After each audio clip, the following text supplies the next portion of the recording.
3, 1.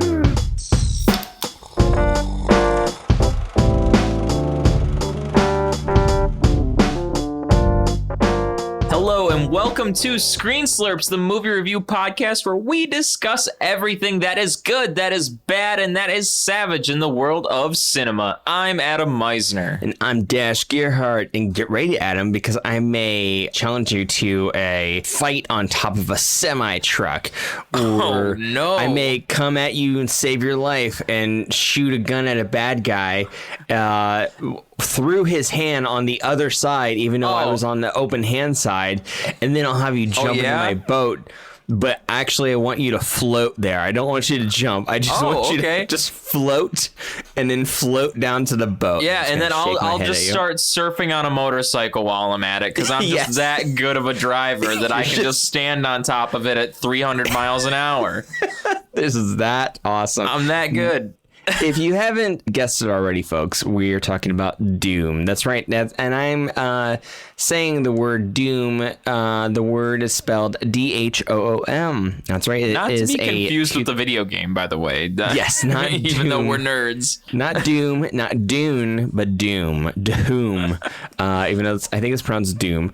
The translation for it is blast in Hindi.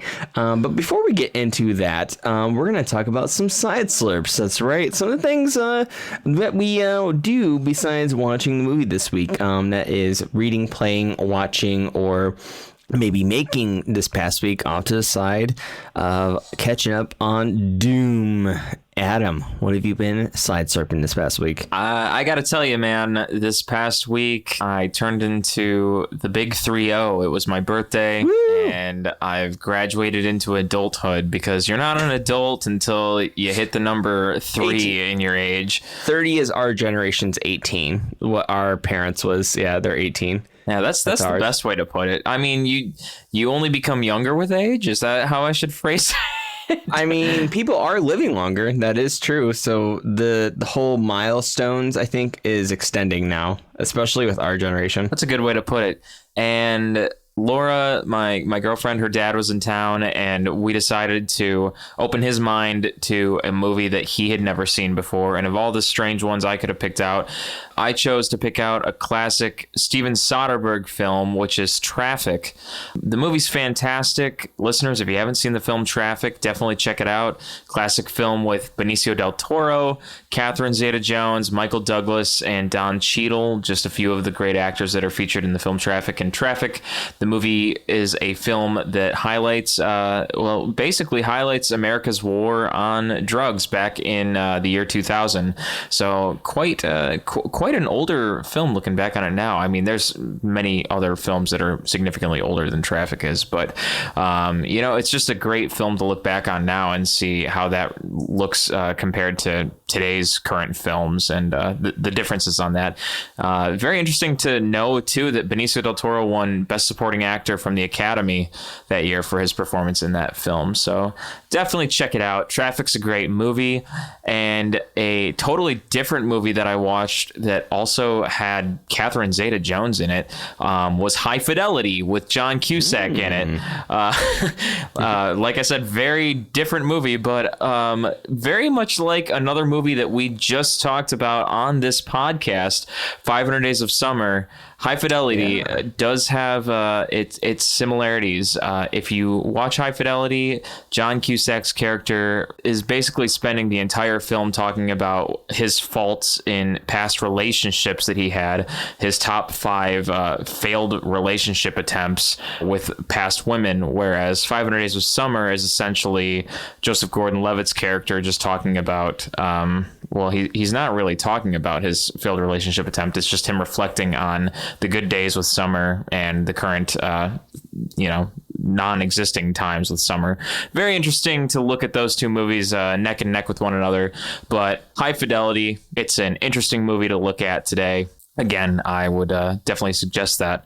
Never seen it. I'll have to check it out. Yeah, definitely check it out. I wonder what John Cusack's up to these days. You know, he's one of those actors that you don't see him performing in a lot of stuff right now. But I've been told I look like Cusack. I can see it a little bit. I can see it a little bit too. Yeah, see it a little bit. Not like identical, but we could play relatives in a movie. It would be somewhat believable. I could see that a little bit. Maybe I'll go watch Being John Malkovich, and then we'll go have a conversation. I'll stand outside your house with a stereo on top of my head while you do that. Yes, there we go. But yeah, I mean, those were a couple of the big things. And other than that, for my birthday, I went and played putt-putt golf. So my attempt at trying to be a good golf man. Yeah. Golf man. I lost by one putt. So... Damn it. Yeah. Well, you know how you deal with I don't know why I said how you deal with ties. You know how you deal with losing putt-putt. You challenge that person to a boxing match. That's how you regain your self-esteem. Pound them down. Just beat them up. Just mow them down. Yeah, that's pretty much what I got. I'm growing up. I'm trying to watch more and more movies, and more and more anime, right? I'm trying to watch more of Attack on Titan.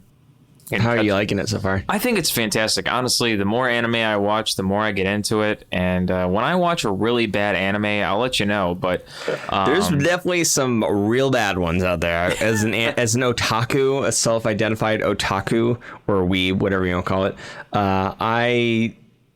there's some shitty anime out there for sure. But there is some extremely well-made anime out there as well. It's give and take, man. It's all over the place. But when you find those good ones, it's like, wow, where have you been all my life? Yeah, that's definitely how I feel with Attack on Titan. That show is very impressive, and especially with the graphic quality of that and the depth of the characters, because there are so many supporting characters that they introduce in that show. Clearly, the protagonist is just so prominent. It's not like they're going to kill off the protagonist, but they have so many supporting characters in that show that they bring one in, and then almost not immediately, but they make the supporting characters equally as prominent, and then they'll kill one off, and it's like, now wait a second, I thought you were going to stay a little bit longer, and then they'll bring another supporting character in, and it's like, wow, this character is going to have a lot to do with the story, and then they'll kill them off, and it's like, what are you doing, man? This is Game rough. of Thrones almost. Yeah, it's intense for an anime. Yeah. It's Attack on Titan, it's very good. Yes, I definitely agree with you, but it is definitely unsettling, with like the situation that they're in with the Titans, which are basically big giant naked humans that are coming to eat normal humans, and they always got this big giant grin on their face. It looks real strange. Oh yeah. And they're just fighting. There's like one city left in the world. It's been a while for me. It's like one city left in the whole world, right, full of people, and they're always like just trying to survive. There's different layers to the city, like really like walls, right, and tiers, I guess, that kind of keep the Titans out, and it's just like constant like survival mode, constant just on their toes, wondering if they're gonna die or not, and it's just like, I mean, granted, it almost kind of reminds you of the same energy as, it's gonna sound strange, as Adam Sandler in Uncut Gems. Because I felt like, even though I thought that movie was so fantastic, so good, and I love that it was like something that Adam Sandler doesn't usually do, and it's like, yes, like, you're not doing fucking Grown Ups, right? Or Grown Ups 2. You're doing something amazing. You're doing an A24 film. You're doing something pretentious. No, not really. He's doing something he's really good at. He's a really good actor, and I'm not sure if I like the guy anymore, but he's a good actor. And that same like nervous, like, oh shit, I wonder what's gonna happen. Like, I'm so worried. It's that same kind of feeling I get when I did watch Attack on Titan. It's like, but I can't stop watching either. I can't stop watching. It's so good. That was almost like a Tim Allen groan from Home Improvement. Yeah. But with that said, is there anything else you've been slurping this past week? That was pretty much the big stuff. So I'm all ears for what you've been up to. Nice, dude. This past week, I have been continuing watching My Hero Academia. It's another anime that I mentioned that it's like, where have you been all my life? I've described it in past episodes, so I won't get into it too much, but I just want to say that it is one of the best animes I've ever seen in my entire life. It is so good. It is funny. It's exhilarating. It's there's heartwarming moments. There's great action in it. The arc of the main character as well as the ensemble characters are so well fleshed out, and it's silly. It's serious. It's so good. It's got everything you want, and it's available on, I believe, Hulu, and I've been watching it on Funimation. I subscribe to that, which if you're an anime fan, I recommend Funimation. I personally like a lot of, I like Crunchyroll too, but since I like watching the dubs because I also do, or at least getting into right now, voice acting, there is, I don't know, it's almost like research, like watching dubs and watching a lot of American or English speaking actors do these roles, and then also watching the Japanese subtitles as well. Well, it'd be English subtitles to the original Japanese audio, but if you want something like that, that would be on the Funimation. I watch it on the Funimation app on Apple TV. So if you have an Apple TV, go ahead and download that, and do not judge it by its free content, because the app is shit when it's just a free content. But when you pay, I think it's like $7 a month. It is so much better. It's great. It's fantastic, and there's such a big catalog too of anime, and most of it, I believe, it's the anime gets dubbed in Texas, or at least from Texas, where that is where Funimation is based in. But yeah. Anyway, I've also been watching Demon Slayer, which is also another anime. Very good. I hear the movie Mugen Train, Demon Slayer Mugen Train, I believe. Anka and I saw that in theaters. It's really good. Now, keep in mind, I wish I had seen the series, the anime, before I watched the movie, because there was a lot of stuff I'm like, I don't no idea what's going on. But it was still really fun. Now that I'm watching more of the show, which is more of a fantasy feel compared to My Hero Academia. My Hero Academia is like this, kind of like Harry Potter meets the Marvel Cinematic Universe, like X-Men specifically. Whereas Demon Slayer is almost like more of like a samurai fantasy horror anime, but still with jokes. They always have the jokes in there too, even though the demons are fucking frightening. Like sincerely, they're like scary. It has a lot of the voice, at least the dub has a lot of the voice actors from Fire Emblem Three Houses, which I talked a lot about on this podcast. So I appreciate that, especially hearing those voices. I feel like I know so well, like they're my friends. I played so much Fire Emblem last year. Anyway, I've also been continuing reading Dune. It's a slow read for me, but it's worth it. It's very good stuff. It's almost like poetry, and even though it's like an action movie, but like the way Frank Herbert writes this book, it's so cool. I'm becoming more and more of a fan of him.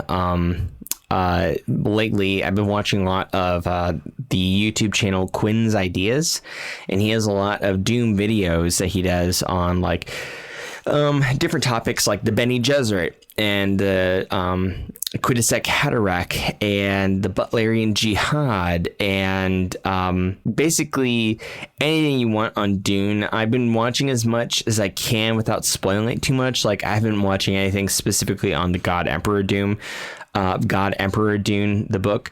I bought the whole series, and I'm actually looking at them right now off to the side on my desk. That includes Dune, Dune Messiah, Children of Dune, God Emperor Dune, Heretics of Dune, and Chapter House Dune. Those are the original Dune Chronicles written by Frank Herbert, and I intend to read all of them. And I will forewarn anybody who wants to read Dune, the first 200 pages are a bit of a slog. Just forewarning you just got to get through them. You just have to get through them. Once you're through them, it picks up, like Dune, like compared to like Game of Thrones, which is a lot of like Game of Thrones elements that I guess are inspired by Dune. It's like Game of Thrones, like first and foremost, it's the plot, and you have philosophy behind that, backing that up. Well, Dune, it's more of like the philosophy is first, and the plot is backing that up. So that's why it's not as page turnery, like better terms at first, but trust me, it's worth it. And you won't regret it. But other than that, that's pretty much all I've been slurping this past week. Besides watching something else that sounds very similar to Dune, which is Doom. Nice. That's right. Doom is our movie this week. Doom, translated to Blast, as I mentioned earlier. It's a 2004 Indian Hindi language action thriller film written by Vijay Krishna Akaria. Apologies for mispronunciation. And directed by Sanjay Gadhvi. From a story by Aditya Chopra, who also produced the film through a well-known company, Yash Raj Films. The film stars, you might have to help me out on this, Abhishek Bachchan, Uday Chopra, John Abraham, Esha Deol, and Rimi Sen. It is the first installment in the later famous Dune franchise. The cinematography was done by Nirav Shah, and original soundtrack was composed by Pritnam, while Salim Sulaiman provided the background score for the film. Doom was the first action film produced by Yash Raj Film in 16 years, ever since Yash Chopra directed Vijay in 1988. It tells the story of a cat-and-mouse game between a motorbike gang which commits robberies throughout Mumbai and a Mumbai police officer named Jai, who teams up with a motorbike dealer to stop them, earning over 290 million rupees, equivalent to 4.1 million US dollars net gross in India. The film became one of the top grossing Hindi films of 2004. It received generally mixed reviews, with praise for its performances, action sequences, and music, but criticism for its script, and was compared to other Hollywood action thriller heist like Fast and the Furious and the Ocean series. I mean, come on, that's what it was. Like, let's be real. The movie developed into we'll get into that. I'm just gonna say I didn't mind that. The movie developed into a cult over the years upon its release. It spawned a film series with its sequel Doom 2 released on November 24th, 2006, and Doom 3 released on December 20th, 2013. Making us wait.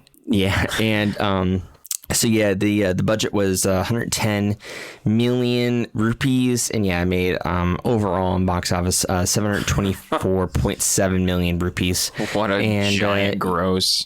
Yeah, and it's an Indian movie. The language is Hindi. Of course, there's little spots of English in there.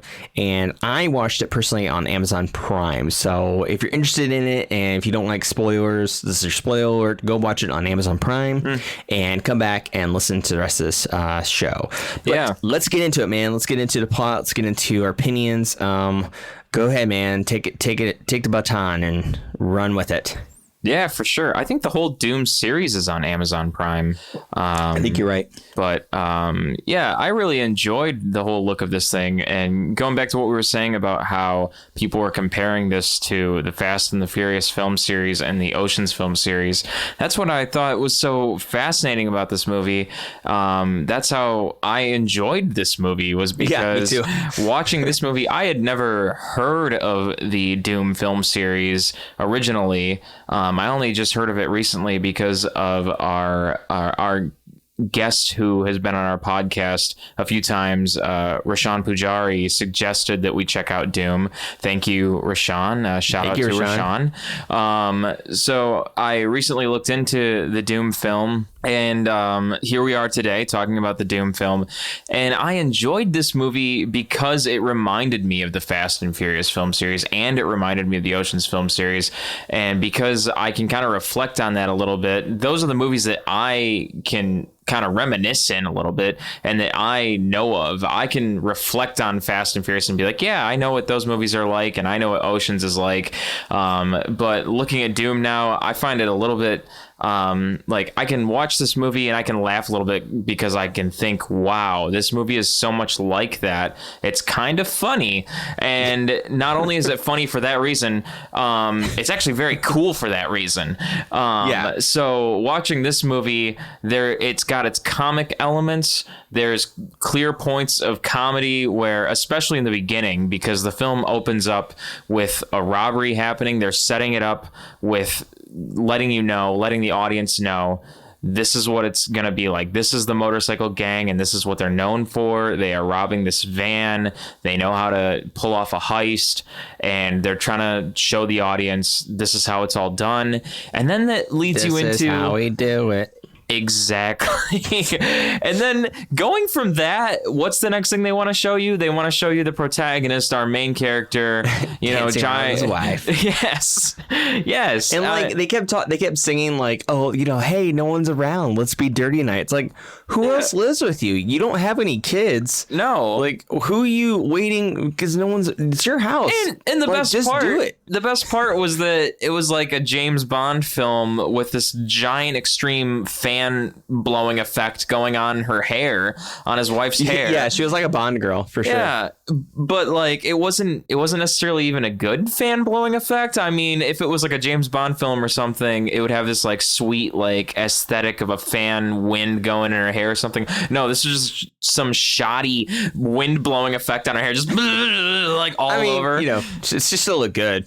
Yeah, like, well, I mean, it worked. We'll say that, but I gotta say it was really funny to see her hair blowing all over the place, and it's just like, let's be naughty. It's like, okay, but can her hair just stop blowing all over her face and like get her off the ladder for a second? I don't know. It was funny. I thought that was pretty funny, but the effect was made, and I get it. They wanted to have some naughty time before he went in to become a cop for the day, and they clearly did it in music video mode, under the bed sheet. Well, they talked about it. They didn't actually do it. They didn't get to it. They talked about it, and they had the sheet moving for the music video, just kind of map, and then he had to chuck the sheet off the bed at the very end. But then he gets assigned to the criminal case of having to catch this motorcycle gang, and that's what leads us into the whole plot of the film, of him trying to figure out who this motorcycle gang is. And that's what our game of cat and mouse is that was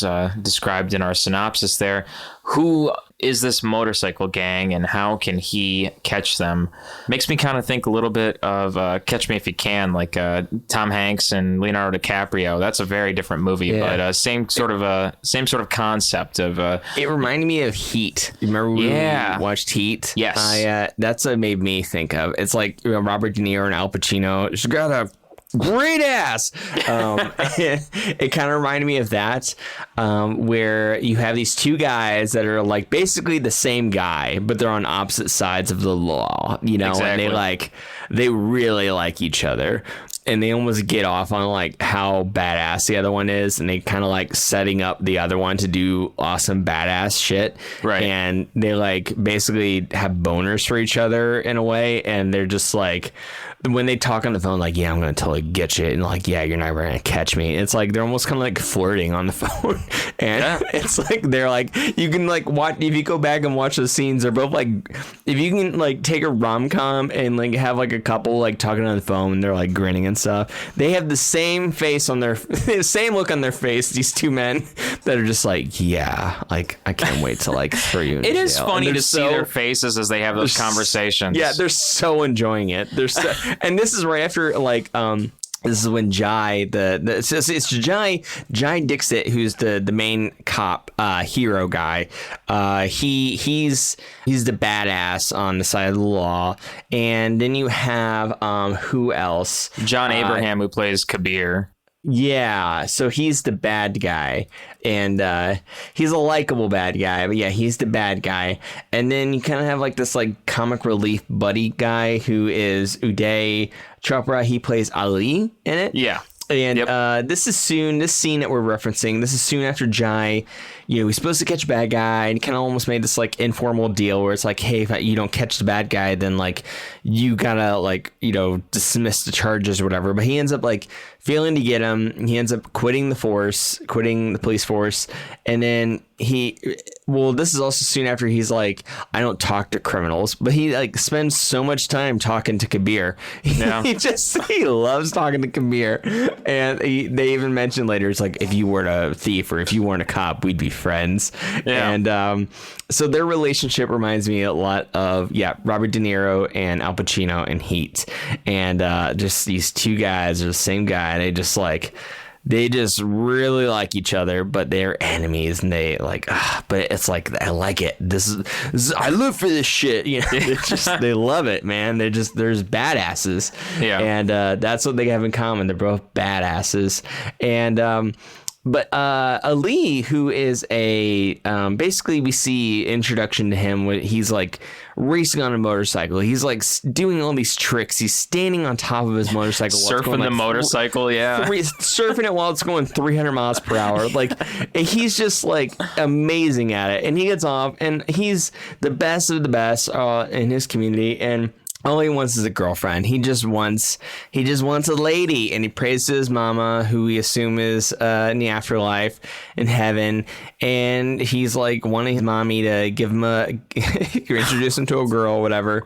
But he ends up getting introduced to Sweetie, who ends up being Jai's wife, and because he ends up saving a puppy, and she brings him home, makes him food and stuff, and immediately Jai's like, I don't like this, and he's getting his face, and they kind of like bump heads a little bit.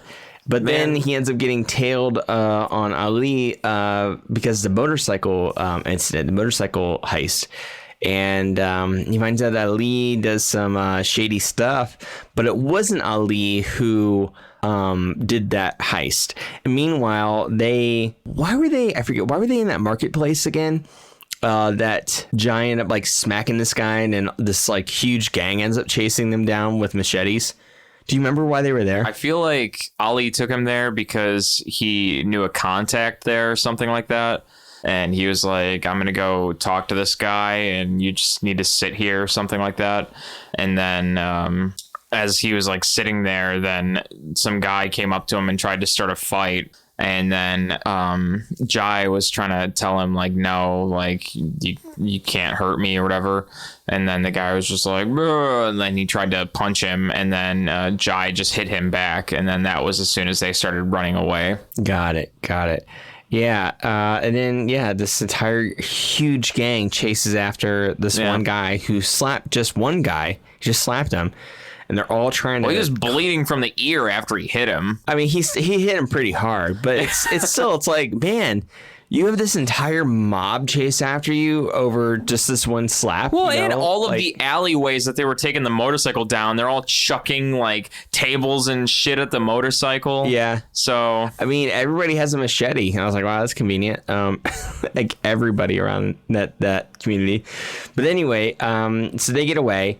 And then we end up seeing that, they bring Ali to the police station to basically interrogate him, force him to work with him, and, say like, okay, well, if you help us, stop more motorcycle heists, then you can get less, time on your sentence or whatever. Mm-hmm. And so we have a case of bribery. He's being very forced into this situation. He still wants to impress Sweetie, who is Jai's wife, and there's these photos of him like switching out license plates on a motorcycle, and he doesn't want Sweetie to see him, but he soon forgets about Sweetie because really it's not about Jai's wife. It's just that it's a pretty lady that gave him some attention, and as soon as he gets that attention from another lady, he just completely forgets about her. Yep. Ali is definitely the comic relief in this movie. Oh, definitely. He's very funny, very goofy. He's always getting into trouble, and he just kind of goes wherever like the wind takes him, especially if there's an attractive lady involved that at least says hi to him. And that's it, and he's there, like without hesitation. So I just gotta say, I did not like Jai's glasses. I know he had to wear glasses, but they look like gas station dad sunglasses, dad gas station sunglasses without the sunglasses part, like clear dad He's gas a dad station detective. sunglasses. It's like, can you wear like normal looking glasses? Like, or, you know, like they just look like, they just look like gas station sunglasses. It's like, I don't understand. And like, I hate that because he's cool. He's like a cool character, but it's like, man, those glasses suck. And I noticed in like the sequels, I noticed like in the poster of the sequels, he doesn't wear those glasses anymore. I'm like, thank God he doesn't wear those stupid looking glasses, because like they take away from his badassery. I think I know he's like, oh, you know, don't take off the glasses. If he takes off the glasses, he's gonna hit someone, you know. But anyway, do you remember what led them to that concert that Ali and Jai had to go to? That Ali had this big, by the way, like a lot of other Bollywood movies, this also has very grand dances in it, grand songs and dances, like a musical movie basically. So it's filled with lots of those moments in here. They don't really add to the plot, but they're always it's a treat to watch. But they end up at this concert with like this pop star, and Ali ends up on stage with her, ends up dancing, but then I don't remember, because I remember what happened there, but I don't remember what led them to that. Do you remember that, Adam? What led them to that concert? Wasn't that all part of the night of New Year's Eve when they were gonna do the? No. This was much earlier. This is what led to their. Do you remember their fight that they had on stage? Their fist fight that ended up on TV. No, I don't. You don't remember that? That was like a big moment. Jai and Ali end up having this like fist fight on TV on stage after the real bad guys, led by Kabir, stole like a bunch of cash, and they end up like exploding some stuff, and they end up making away. I remember that. Yeah, and then Jai ends up blaming Ali, and they end up getting into this fist fight on stage.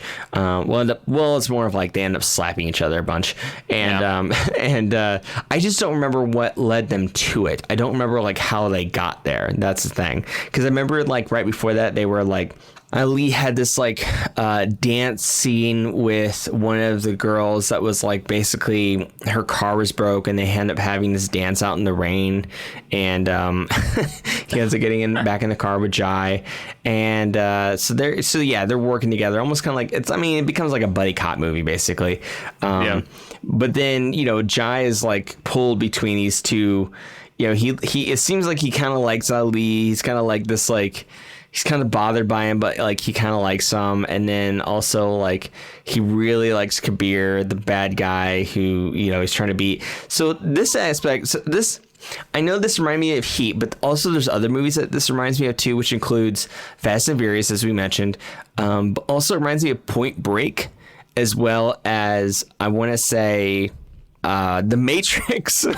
Like really, there was parts, but like in the end they end up like slapping each other and punching and shooting guns and stuff, like normal, like all right, human stuff. And then towards the end, for some reason they end up with like super kung fu powers. They end up like there's this part that I love that's so ridiculous that first like Ali gets pulled into the bad guys to like do a heist, and it's really weird at this like casino, and then like he ends up like ruining it for them. So then he ends up thinking that like Jai helped him in like capturing the bad guys. So he ends up tying up the girl, and then the bad guys show up on motorcycles, and then they come and they end up like pointing a gun at him. But so then I don't know how Jai got a speedboat, but he ends up like coming on a speedboat off of the river or the lake or whatever it was, ends up shooting a gun to save Ali. But the thing is that like the way he shoots Kabir's hand that has the gun.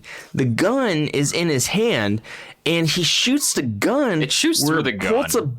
Puts a hole in his hand, but the gun was there. Yeah. And it's like, how did you... One, you're really far away in a speedboat. Yeah. Two, how did you end up shooting it from behind his hand? He's got eagle eyes, okay? Like, all the tricks in this movie, watching this movie, I'm thinking to myself, how does any of this make sense? At the same time, I'm thinking, I'm entertained. I'm watching this. I loved it. Let me be clear about that. Taking this all in. really enjoyed it. Like, as soon as Kabir was driving his motorcycle being chased by cops, and then he's just like, I'm just going to chuck my helmet down and flip this van. Yeah. Like, yeah, the car. that makes sense. Yeah, that makes sense. Just a helmet. Bam. And then it's just, he fucked him over. But then, like, right after Jai ends up saving Ali, he ends up like trying to get the girl to like, hey, they're gone now. We can run off together, whatever. And she's like, no, me, no. And he's like, okay, you know. And then he ends up jumping in the boat, and he ends up jumping off this like kind of a high cliff into the boat that Jai's in, and lands just fine. He doesn't jump. He like floats. He floats up and he floats back down very softly, and he had to jump like 50 feet in the air, and it's like, what? When did you get superpowers? Yeah, just and he gracefully floats down into the boat, and then Jai just looks at him, just shakes his head left to right, like, you're such a dweeb. And it's like, did you see that? That was like Matrix shit. I was thinking of that too. I was like, how are his legs not broken? Like him just landing in the boat, just like, he I'm fine. Super softly. It was like he like glided down. It was, and the boat didn't even shake when he landed. It just, and he's just there, and he like looks at Jai. He's like, like, wasn't that cool? And he just shakes his head like, So anyway, they end up chasing down Kabir and the other guys that are with him. End up catching up to the truck or whatever that they were driving, and then there's this cool fight scene on top of the pickup truck. It's like a smaller pickup truck. Oh my god! When he does like a backflip or a front flip onto the top of the truck. The moves were like, there's some of the moves that were exactly the same as Morpheus and Matrix Reloaded. Like, seriously, remember that part where he's like hanging from the side, but then he ends up like pushing his fingers down and does like this front flip. Yeah, that's what I'm talking about. Yeah. And then there's this part where he like gets punched, and then he gets punched and does a backflip and lands it right on top of it, like lands it gracefully, perfectly. It's like, what? When did you guys know Kung Fu and like no Matrix powers? Like, okay, whatever, fuck it. I love it. Like, I'm in it. This is great. So, and I'll gotta say, Ali's not doing a bad job either fighting the guys below. So he's keeping up. You know, he's not being I was useless. worried no one was driving the truck for a second. Like, seeing all the people coming into the back, I was thinking, who the heck is driving this truck now? But thankfully there was one guy. There was one man still up there. That's true, yeah. It was funny to see him driving it, and then Jai's like, why are you driving still? And he's like, oh yeah. I figured, I don't know why. That was my mistake. And he ends up stopping the truck. But yeah, then we see this like showdown with the Kabir, but then because then Jai and Ali also get on motorcycles, and they have like cornering Kabir, but then he's like, fuck it, and he's like kills himself basically, but he does it in such a badass way where he drives his car straight off the ledge, and all the money that he had on him just floats backwards. No. He just drives it straight into the ocean. And a motorcycle. He's on a motorcycle, and he just lets go of the motorcycle into like shallow water.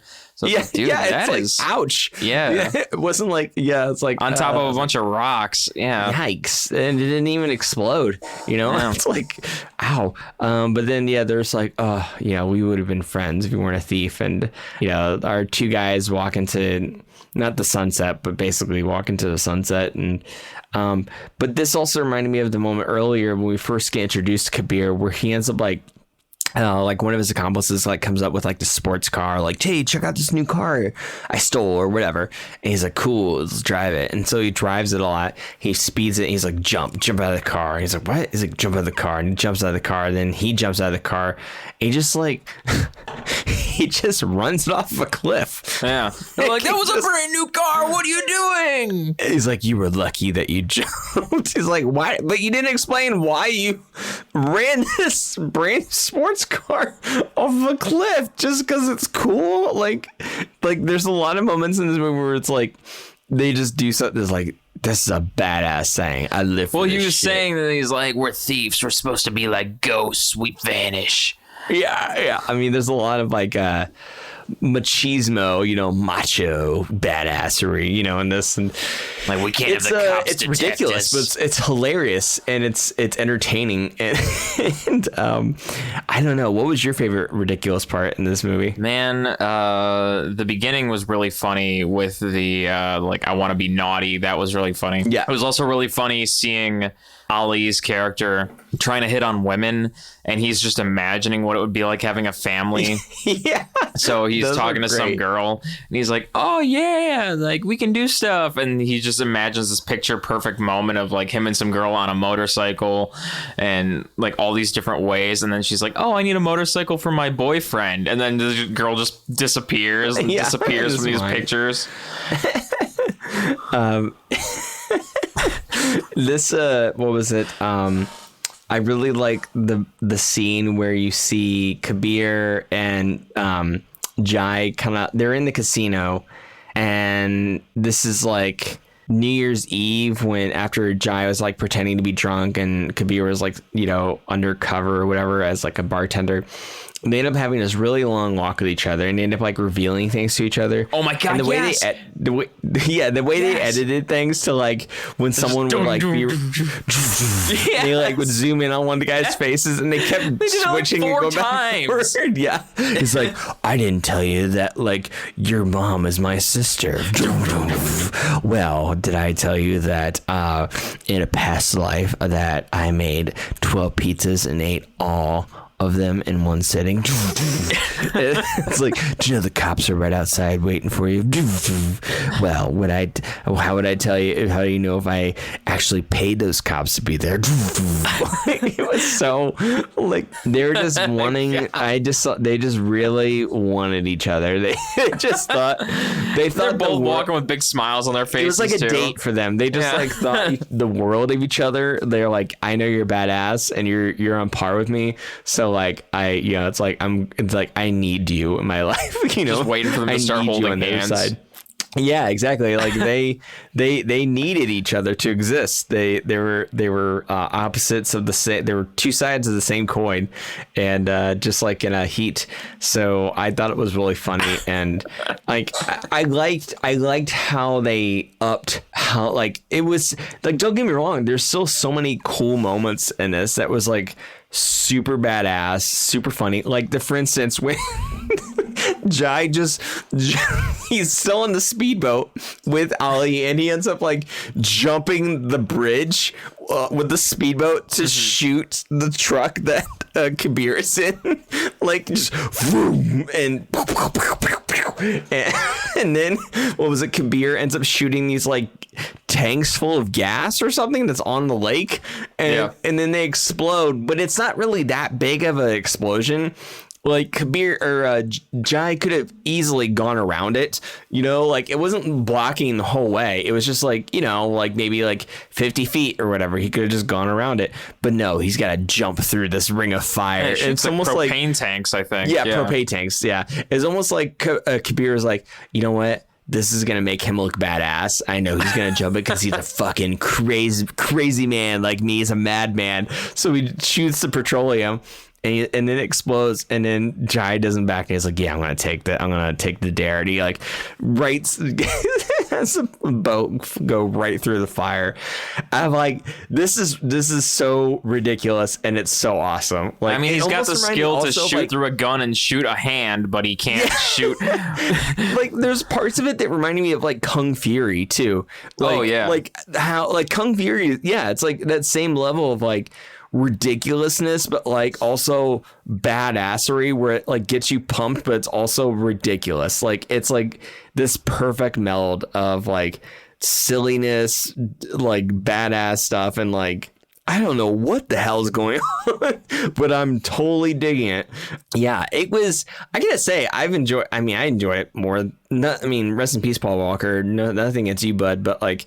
I enjoyed it more than Fast and the Furious movies. Like I really did. Like I had more fun with it. It was because Fast and the Furious, even though it's awesome and it's cool. I mean, again, I haven't seen all 9 of them, but like the ones I've seen, it almost maybe it's changed recently, but like the earlier films, it almost seemed like they took themselves too seriously.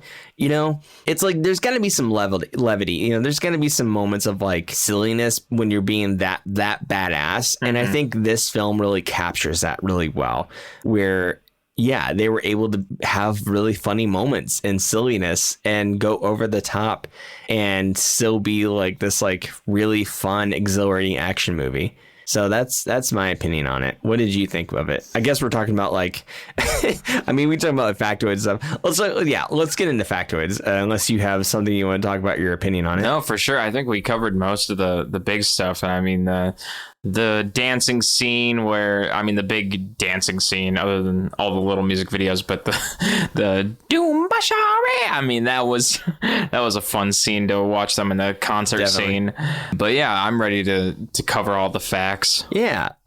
So in terms of like critical response, there was Rajesh Karkera of Rediff.com said Dhoom does have a few loopholes, but the film's fast-paced energy is more than enough to ensure your eyes don't stir from the screen for 2.5 hours. On performance side, Chopra steals the show.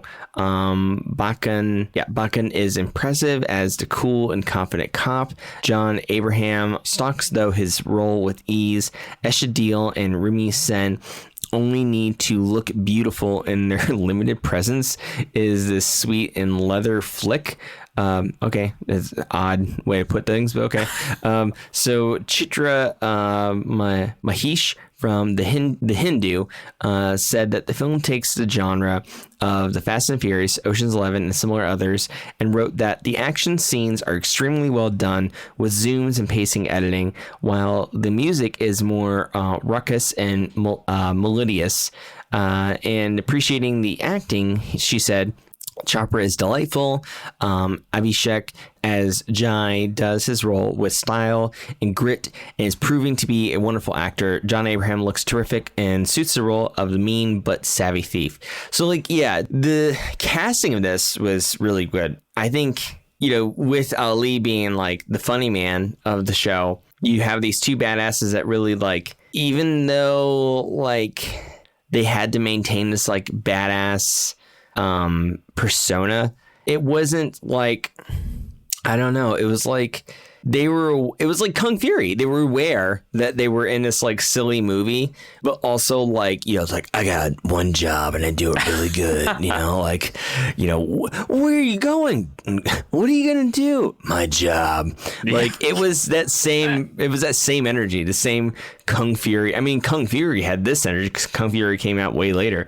Right. So yeah, it's that like, yeah, you're the badass in a silly, fun story. So yeah, it was nothing like, in my opinion, it was nothing like Oscars or what, yeah, Oscar winning or whatever. But like everybody did a fantastic job. And yeah, I thought they worked well with each other too, as different as they were.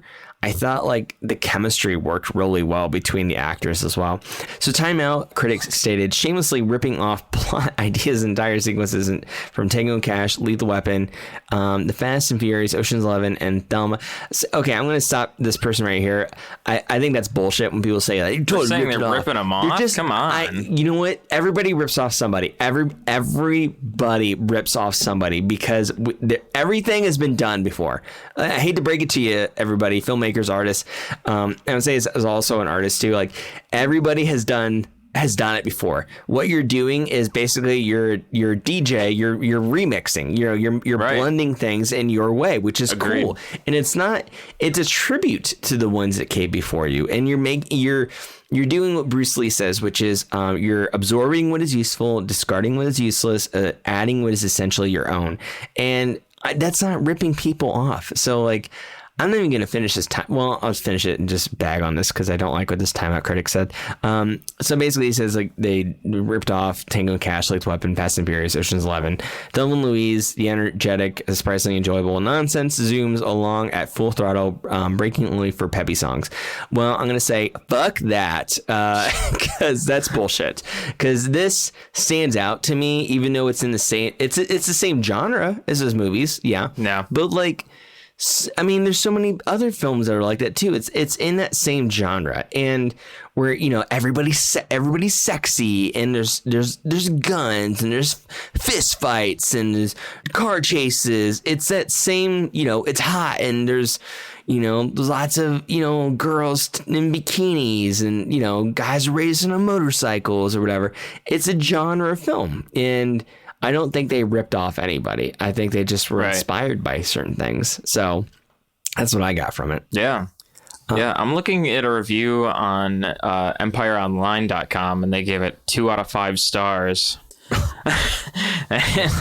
The first paragraph is saying, clearly regarding itself as Bollywood's answer to The Fast and the Furious, director Gadhvi's latest marks a departure for studio Yash Raj. Sadly, it's not the good kind of departure, with the studio abandoning its usually innovative approach and replacing it with an anxious attempt to blind its audience with style.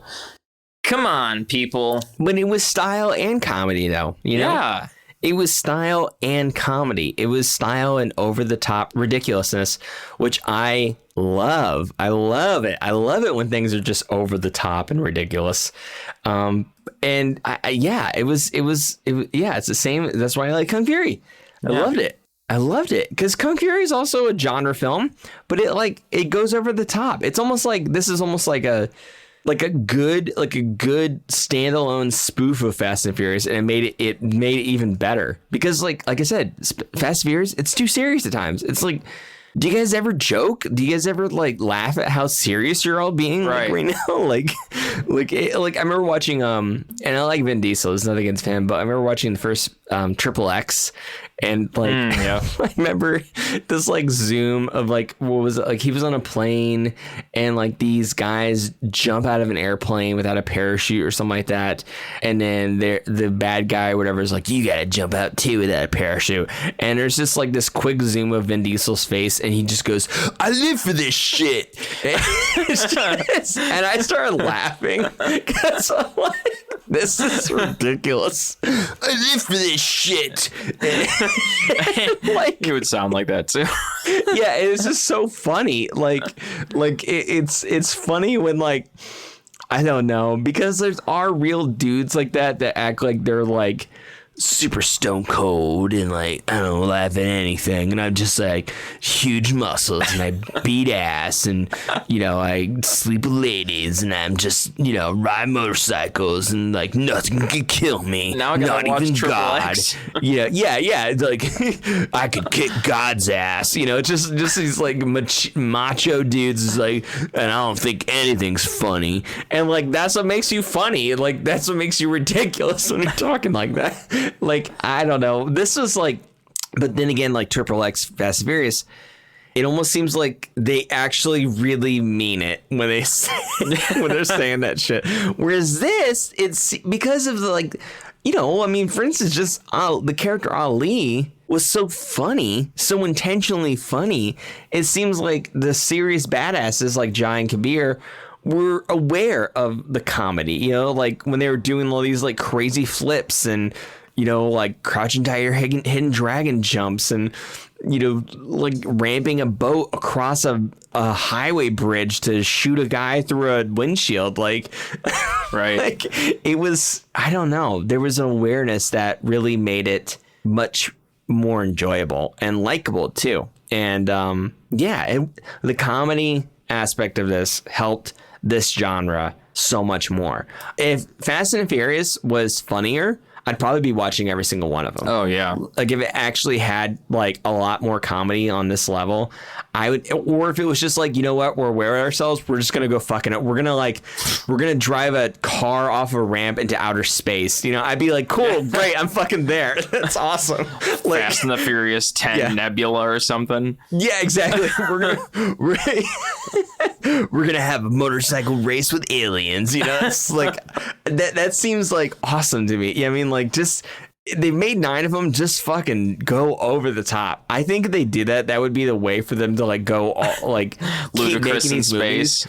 Is to be commenting on themselves, you know, like making fun of themselves, but still making it badass. You know, you need sincerity and silliness. You need both those things, I think. And as we talked with Roshan before, what was the word that he said, that like the melding of so many different genres that I've been loving so far in Bollywood films. Do you remember what that word was? It was almost like a word for food too.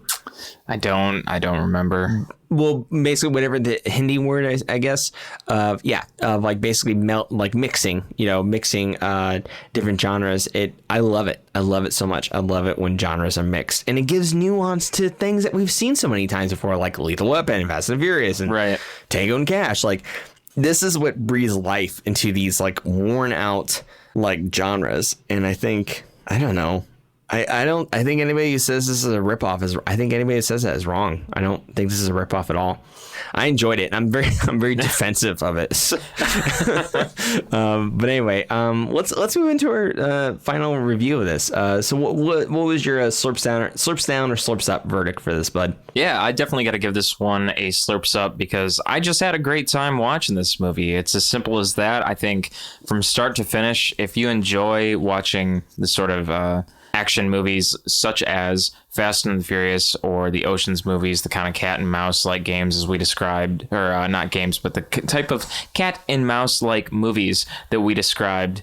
This movie is a perfect example of that. And it's just really fun with the comedy that they sort of sprinkle in there, because although it does have this sort of serious elements to it, that there is a crime that's going on that you want to follow, it's super comedic. It really is a funny movie to watch, and not just because of the humor that they put in there, but it's just funny to watch for the movie that it is. It's just funny, the type of effects that they put in the movie. It's funny for the type of action that they have in the movie. To try and take this movie seriously for the kind of action that they have in there, to try and imagine if someone was going to shoot you from 50 miles away, through a gun into your hand from the other side, from a boat, onto a motorcycle or something, or into a car. That's probably not gonna happen. It's just those kind of hypothetical scenarios, when you think about them, that will make you laugh. It made me laugh, and if it doesn't make you laugh, I apologize, but it certainly made me just crack up, and among many other things. So this movie, I've got to recommend it. I'd watch it again. I'd watch the whole series now. I think this movie is just hysterical to think about, and especially with the character Ali, his just comedy in this. He is the spice of life when it comes to the humor in this movie, among the other characters. It's just a great mesh of characters in this movie. So yeah, I think it was a fantastic recommendation for us to watch, and I'm really curious to see how Doom 2 and Doom 3 play out now. So it looks like I'm sorry, what's your slurps up or slurps down? I can assume. What is it? Oh yeah, I'd give it a slurps up. Excellent. So I'm looking at the sequels on IMDb, and it looks like he is in. It looks like we don't have. I could be wrong. But maybe he's just a minor character, but it looks like we have Ali in the sequels. Like Doom 2 looks like we have both. We have Jai and we have Ali in it. But then once we get to Doom 3, which when our guy Amir Khan shows up, it looks like we don't have. Oh no, he's in there. Yeah, Jai's in there, but he's not like the poster boy anymore. He's over. Amir Khan's like, yo, I'm super rich and I'm super famous, so I get to be the center stage. So he's in the front, and his arm is on fire, literally on fire in the poster, and he has a top hat with his shirt unbuttoned down. That's like a bowler hat. Yeah. I mean, granted, everybody's on fire in the poster. But yeah, so our two guys, the main guys, Jai and Ali, get pushed over to the side and make way for Amir Khan. Make way for Prince Amir. Anyway. Oh, the synopsis says that they reprise their roles as protagonists, and Amir Khan plays the antagonist. Oh, that makes sense. So he's the bad guy. Okay. Yeah. Cool. Well, man, what a worthy adversary for Amir Khan, you know? Amir Khan is everyone's antagonist. Yeah. Especially his daughters and Dongle. Not really. I don't know. Go listen to our Dongle episode. Anyway, what we're saying is we love Amir Khan. So anyway, yeah, I think I gave this movie all the praise that I can. I don't think I can say any more besides I just like I really appreciate how funny and action packed this was and silly. It was sexy. It was over the top. It was not that long, which I gotta say I appreciate. It was only about 2 hours, 2.5 hours, and it wasn't like super duper long. So that it was a lot more consumable in my opinion. But granted, I say that, but the thing is like for instance when we reviewed the cricket movie, the one where they had to play cricket. Oh against, yeah. evil British people. Lagan was very, very long, but Lagan, I don't know. It didn't feel that long. You know, it didn't feel that long at all. So like, I guess I don't know. Maybe I would have if they would have like, and also like Three Idiots, very long movie, but I still super love that movie. I don't know. I guess like I get this like pre-anticipation, like, oh, it's long, you know, it's gonna, you know. But then like every Bollywood movie we've reviewed, I've been like, well, that was amazing. You know, that didn't seem that long. I've just like really gotten into almost kind of like binging like a TV series. But this movie, I guess, like for what it was about and the feel of it, I think the length was really suited for this. And it looks like Doom 3 is 2 hours 52 minutes, so that one's almost 3 hours long, and Doom 2 is 2.5. 2 hours 2.5. So yeah, we have like a, you know, kind of standard American length on that, on these movies. So yeah, I mean, I think I'm gonna watch the rest of them too. But yeah, with that, I'm gonna say that my verdict on this is a straight up slurps up. It is super fun. I really recommend it. It is awesome. And I think you'll have a good time. Pop some popcorn and just let loose and just enjoy the ride. Yeah. It is great. But yeah, double slurps up. And practice your motorcycle abilities. Yeah, hell yeah. Practice surfing very carefully, please. Motorcycle don't die. surfing. Yeah, motorcycle surfing. But anyway, I hope there's like more cool, like crazy moves that they do in the future films too. Oh, and I hope it's like, I don't know, like you know, how to drive a semi truck to the moon. There'll be some tutorials on how to do it. Yeah, exactly. So we'd be badasses too. Anyway, so that's our full review of Doom. So go check that out on Amazon Prime or wherever you can. And with that said, let's move into solo plug time. That's right. This is time where we plug some stuff that we do off the side of Screen Slurps. So for me, a plug for Dash Garrett. I also get called DJ by friends and loved ones, but you can call me Dash Garrett, unless we become buddies. Or anyway, a plug for me is my Dungeons and Dragons actual play show titled Journey Punks. It is on Twitch and YouTube. We stream every Monday, and we are in our first campaign. It is set in the Arcana Punk world of Eberron, so go check that out. We stream the D&D night every other Monday. In between it, we have a variety show that we do in between there called J-Punk Junk, but it's all on twitch.tv/journeypunks. It's twitch.tv/JOURNEYPUNKS, and follow us on social media. And and then you can also check out the archives either on Twitch or YouTube. But Adam, what have you got to solo plug, sir? You can catch me on Twitter, on Instagram, on SoundCloud at Adam Meisner. It's just my name. And you can also catch my new game. I actually released the game I've been working on online. It's on my website. I put it up in a blog post. It's my website's adammeisner.com.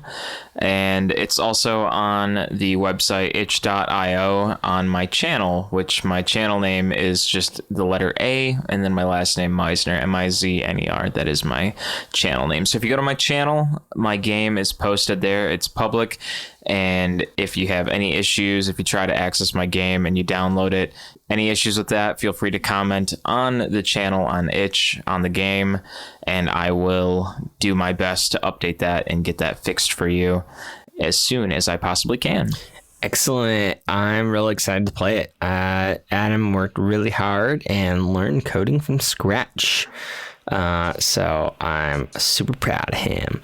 Anyway, yeah, that's about does it. So that wraps up for this episode of Screen Slips, everybody. Thanks for listening, and please be sure to like/follow us on social media. We release new episodes every Monday on Spotify, Apple Podcasts, and just about everywhere you can find podcasts on the internet.